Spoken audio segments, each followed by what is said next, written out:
Hello and welcome to today's video. Today looking at a pen from Pelikan. I recently, a couple months ago, reviewed the M1000 and I have multiple times made videos about the M805. Both pens I absolutely adore, but both, bigger, slightly more expensive pens, and today I wanted to show a pen that I got to be an everyday writer. It's from Pelikan and it is the M605 model. I'm not sure if that's going to be able to focus on that. It's the M605 model and this is the Souverän finish. So the M600 model is on the smaller side from Pelikan, in comparison at least, to the 805 and the M1000. And the way the numbering system works is that, looking at these two, for instance, we've got the M1000, so the 0 on the end representing the gold, and the 805, so it's got a 5 on the end, it's got silver trim. So this one comes in the box with the little leatherette sort of sleeve, and then this is the pen.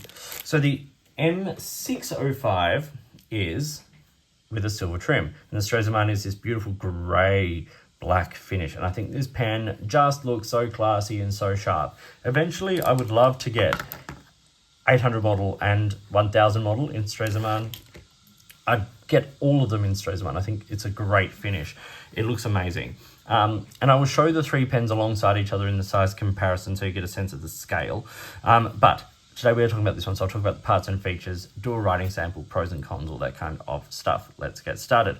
On the top of the pen, we get the Pelikan logo there, which has the pelican with the baby, all that kind of stuff. You get this double beveled crown finial, which is lovely, and then the Pelikan clip, which is iconic. It's a little pelican bill and all that kind of stuff. And it's a nice clip, it works beautifully. The cap swells this center band, which is a double chrome band with a silver band there, and then a large one that says Pelikan Souverän, and then Germany.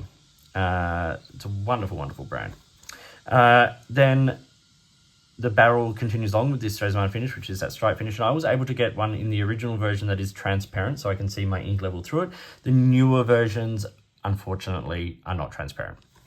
Then we get the piston turning knob. It is a piston filling pen. I won't operate the piston because, obviously it's filled with ink. But if I use the 805 here, basically you turn the end, and as you turn the end, a piston runs up and down in the pen, so you put the pen into a bottle of ink, and then you turn the knob on the end and it raises the piston up and draws ink up into the pen. So the entire pen becomes the reservoir, which is one of my favorite things about the Pelikan pens, and the piston itself is absolutely fantastic. It is a twist cap, and it comes off in less than one turn, which is fantastic. Nice smooth threads, smaller section with a flare on the end, and then the 14 karat gold Pelikan nib, and I had this in an extra fine. As I said, I wanted this as an everyday writer, and for me, the Pelikan extra fine is a really happy sort of point for that. And there is the feed. So it is a nice size pen. It's on the smaller side. It posts very nicely and securely, as well balanced. But it is on the smaller side in comparison to other Pelikan pens. In comparison to standard fountain pens, it's maybe slightly smaller, but a very comfortable pen nonetheless. I should say it is primarily a plastic or acrylic or resin body. Plastic cap, metal trim, metal, cap bands, all that kind of thing. Plastic barrel, and as I said, it's got the piston mechanism in there, but it's not a particularly heavy piston mechanism, so I'm assuming, I haven't taken this one apart, I'm assuming it is the plastic piston system. Okay, size comparison today, and here is the M1000, the M805, and of course that Souverän 605 model there as well. You can see the size does go up both in terms of length and girth, and the M1000 model is a big size pen. Got it alongside the traditional Army Safari here, so you can see it alongside a fairly sort of standard size pen. And it is slightly smaller there. It's about 0.5 centimeter shorter, a little bit narrower, but still a very comfortable size. Uncapped, you see that size continues to sort of go down with the pen sizes, but also as does the nib. The nib on the 605 is roughly the size of a slightly longer number 5 nib, if you will. So it is not a huge nib, and it's still shorter there than the Lamy Safari. And finally, with them posted, all the Pelikans post really, really well. But as I said, this sort of size of the M605 is very comfortable on the smaller end. A lot of people say the 805 or the 800 model is the most sort of almost the perfect fountain pen, and it is an incredibly comfortable pen. I chose to go with the M605 for like an everyday writer because it is just a tiny bit more portable and fits in a couple of, pen loops on things just a little bit better. Also, it's a little bit cheaper, so I don't feel quite as much sort of stress about carrying it every day. Also, I think the look of it in the Stresemann finish is absolutely fantastic. Okay, so let's talk about the specific dimensions of the 600 model, and this is the 605 as I said. It's 134 millimeters when it's capped. It's 124 when it's uncapped, so that's going to be verging on too small for some people's hands. And then it's 154 when it's posted. It's about 10 millimeters around the middle of the section, so it's in a comfortable range, about 13 around the cap. So it's not super slim, which is nice. The pen weighs about 20 grams, 14 in the body, 6 in the cap, so the balance is good either way. I don't mind writing with this pen unposted. As I said, I carry this as an everyday writer, and what I mean by that is that's me making to-do lists, it's me writing notes to people, it's me taking general notes, in rehearsal and things during the day. It's an easy pen to use like that. And also it's got a decent ink capacity of 1.3 milliliters. So as long as you keep up to date with filling it, you're never gonna run out. And because this is one of the transparent ones, I can see my ink level through between the gray slots when you hold up to the light. As I said, the new ones unfortunately are not transparent, and that's a real shame. In fact, Pelikan recently released a new 800 model pen with an actual ink window. So that's a really good move and something I think that they can think about on future models as well. Okay, let's do a writing sample now, and I have my trusty Clairefontaine 90 GSM paper here, and this is the Pelikan M605, I'll say Stresemann.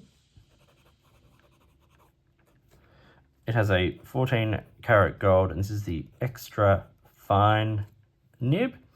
Not super fine, but that's also why I chose it. Like the Pelikan pens are known for having sort of really chunky nibs. I've got the M1000 ink here as well, and this is a fine nib, and not super fine either.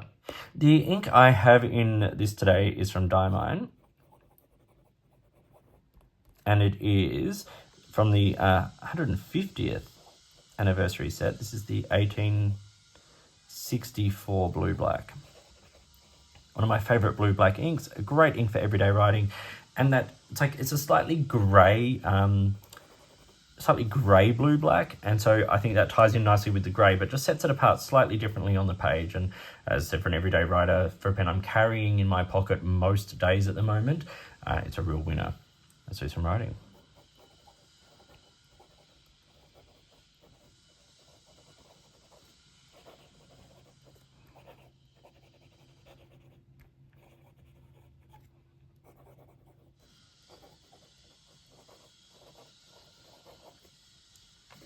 It's very smooth. There is a hint of feedback on this nib, but also it's sort of slightly bouncy. It's not soft, but it's got a little sort of bit of bounce or suspension in the nib, which is nice. Once again, I'll use the M1000 as an example here, but there's like a lot of bounce in that nib. It's a very, very soft 18 karat gold nib, whereas this is the 14, so it's not quite as soft a gold, but it's a beautiful pen to write with.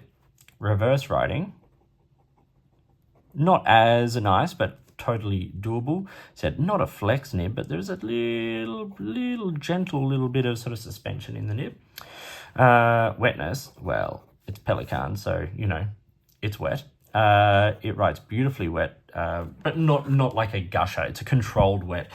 In fact, Pelikan have often said things like wet pen, dry ink. So like I've had Pelikan Edelstein Tanzanite in this quite a lot, slightly drier ink. Nowhere near as dry as the 4001 series inks, But putting this Diamine 1864 Blue Black in it has, made it such a wonderful wet rider. Fast riding.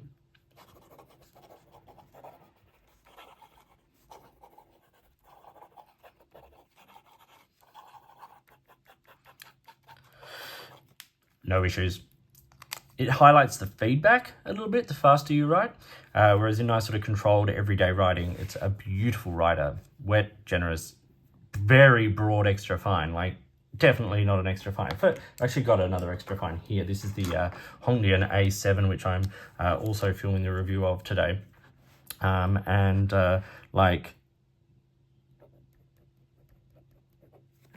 an extra fine. So, German Pelikan extra fine versus the Chinese extra fine, very, very big difference. But this is such a fantastic rider. Pelikan pens are not inexpensive pens. They are a luxury brand, and this is a absolute luxury pen to be carrying in one's pocket on a daily basis. But we all do what we're passionate about, and fountain pens are something I'm passionate about, and that's why I use a pen like this. So I bought this from Pulp Addiction, and at Pulp Addiction this pen retails for about 560 Australian dollars. Now, the upper price for this pen, or the full retail price, is about 750, so 560 is a very, very good deal. It's about 310 euro, about 450 US. Not an inexpensive pen. But with Pelikan, you get a great pen that has, all the bells and whistles you'd want. And as I said, it's a joy to write with, and that's what I wanted, and that's what I got. So let's talk about pros and cons now for the Pelikan M605. Some cons. If you are a fan of the M1000 or the 805 or 800, 1000 or 800 models, the 600 is going to be a little on the small side for you, perhaps. As I said, I went with it for that convenience sake. That's what I wanted. But it is on the smaller side, has a smaller nib, all of that. So just be aware of that. It's bigger than the 200 model. I just went and grabbed my M200. You can see the M200 is a step smaller again. In fact, if I put, I don't have a 400. I would love to look at a 400 if anyone wants to sort of jump on board there. But the M1000, the M805 or 800 model, the M600 model, the 200, and then just for the sake of interest sake, this is a vintage M150, which is even smaller again. You can see where the 600 sits in that sort of family. I believe the 400 and the 200 are very similar size, just with a nib upgrade, perhaps. But yes, this is the standard this is where the 600 fits. So it is smaller there in the Pelikan lineup. A couple of other cons for people will be with the newer versions. The fact that the barrel is not transparent at all. So you can't get a sense of how much ink you have left, which I think is a big, big mistake by Pelikan. Like, if it's a cost-cutting thing, like your pens are not inexpensive, let us see our ink level. It seems a no-brainer. The other issue is, for some people, is that section is a little bit smaller, so you will be forced to hold it on the thread. So if you're sensitive to that, that may be an issue for some people. But for me, there are so many pros with this pen. Firstly, that nib writes absolutely beautifully. You saw in the writing sample just how well that gorgeous Pelikan nib writes, and the extra fine is super broad and juicy. I think the Stresemann finish, this beautiful grey, is just so classy. The blue stripe and the green stripe of the other models I have are beautiful. There's lovely sort of plain black versions. There's a red version in some. It's like the 200 model gets a lot of different versions. This is the brown swirl. But this Stresemann is super classy and fits my aesthetic down to a T. I think the piston mechanism is wonderful, smooth, reliable, all that kind of stuff. I've written this pen dry a couple of times in the last couple of months, and it's always just been a joy to clean and refill. And then the other thing I like about this pen personally is the fact that the size makes it a really comfortable EDC carry. It fits well in pockets. You know, the bigger the pen, the further you've got to get it in to get the clip over, you know, a shirt pocket or something like that, or into a pen sleeve. It's a good size for those kinds of things. It carries very well, and at this sort of size, it makes it's not like a garish statement pen. It's more, this is a user's pen, and I use this all the time, and I love using it because it's very comfortable and very easy. So this was the Pelikan M605 Stresemann, the 600 model. I hope you found this video interesting and useful. Please like and subscribe, hit the notifications button, all that kind of stuff. As I said, I bought this from Pole Prediction, so I'll link to their website down below so you can check them out here in Australia. But Pelikan pens are available from retailers the world over. So if you'd like to support the channel, I'd love to hear from you. As I said, I haven't reviewed a 400 model, so if someone would like to assist with that, drop me a message. In the meantime, enjoy your pens, enjoy writing, and I'll talk to you soon.